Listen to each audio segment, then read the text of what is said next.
Time for the lightweights. We feature the top two in the UFC. They claim the top two in the world. Yves Edwards against the punk, Josh Thomson. Yves Edwards is one of the most feared strikers in the lightweight division. While dangerous with punches and kicks, Yves has rearranged more than one opponent's teeth with his knees. Having won his last 5 UFC fights in a row, Yves Edwards is on a mission to prove that he is the best lightweight in the Ultimate Fighting Championship. I go over every fight in my head over and over and over. And the only way I can see somebody beating me is taking me down, wrapping their arms around my waist, and burying their head in my belly button. There's no other way to beat me other than to ride the time and beg the judges for help. Josh the Punk Thomson trains with UFC veteran Crazy Bob Cook and is an extremely well-rounded fighter. He has an aggressive style and loves to fight at a fast pace. He's had impressive UFC showings, knocking out submission specialist Gerald Strebent and defeating jiu-jitsu expert Hermes Franca by majority decision. I'm going to control the pace of this fight. I'm going to go out there. If it stays on the feet, it's because I kept it there. And if I want it to go to the ground, it's going to go to the ground. Okay? No matter what I want, it's going to happen because I put it there. Can't expect him to control the fight because we'll have a sleep fest. Okay? I'm here to win, and I'm here to show everyone that I'm the best 155-pounder in the world. And that's what I'm going to do. Up next, Josh the Punk Thomson takes on Yves Edwards.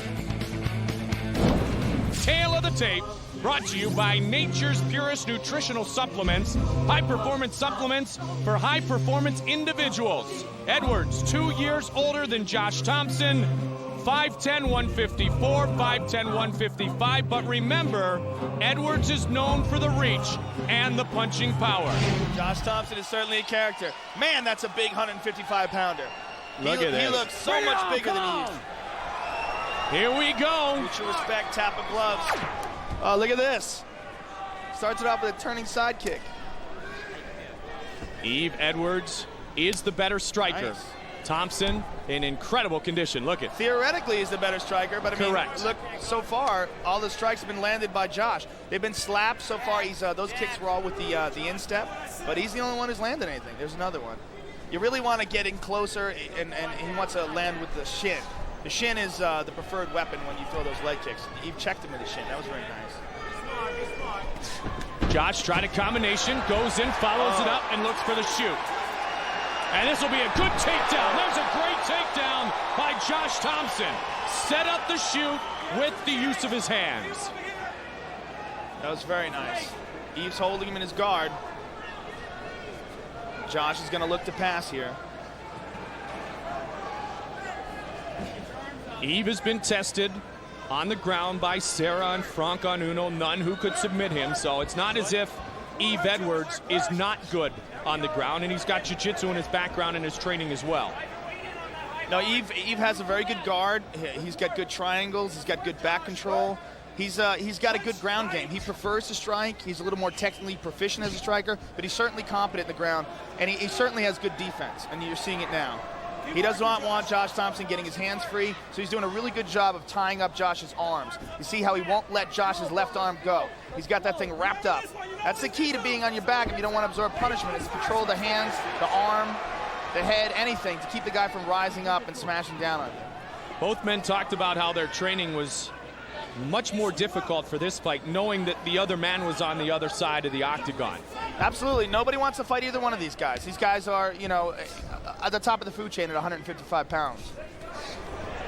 So far, good control. Thomson, as he said in the feature, taking it to the look ground. at that. If he wants to take it to the ground, keeping it standing. If he wants to keep it standing, Edwards pops right back to his feet there, Joe. Twice. You know, I'm very impressed with Yves Edwards. Look at this, these weird little heels to the leg. They're agreeing to do the same thing over and over again. This is kind of strange.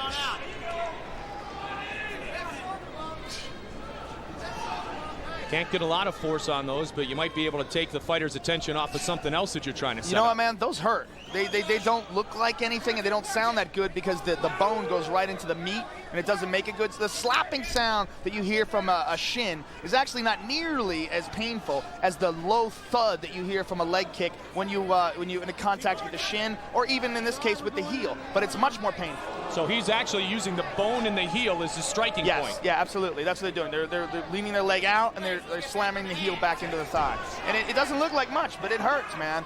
And the more that happens, the more it takes the spring out of your legs, and the more he's going to have a hard time sprawling when Josh wants to take him down. It seems as if he also has pinpoint accuracy, hitting the same spot on Edwards' leg every time. Yeah, look at this. Josh Thomson pulls guard. There's a first. Tries to drag him to the ground.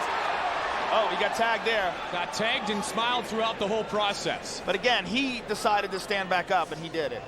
Josh, I believe he's physically the stronger man. I mean, look how much bigger he looks, and these two are locked up here. Checking his corner, checking on the time remaining in the round, under 90 seconds. This fight scheduled for 3 5-minute rounds. The top 2 lightweights in the UFC, arguably the top 2 lightweights in the world. Both disappointed it wasn't a title fight, but they're understanding that still they become the top of the food chain if they're victorious.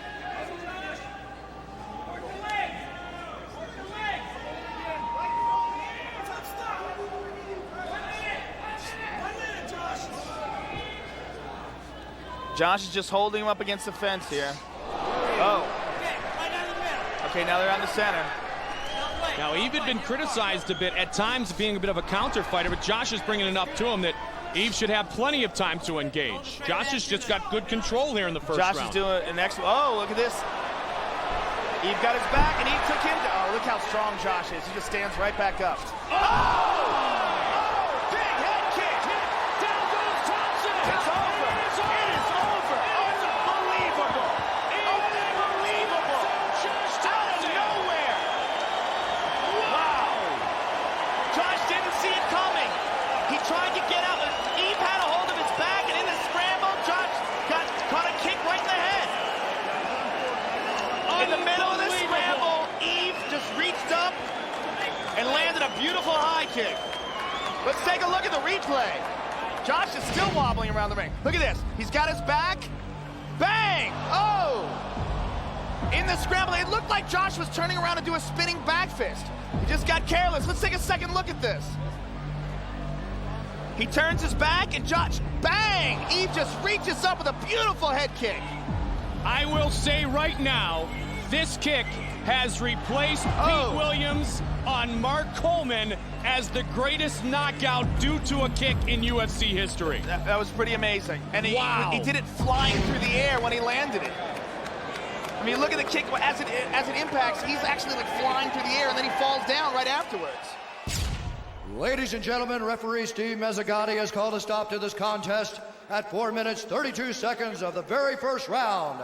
For the winner by knockout, Yves Edwards!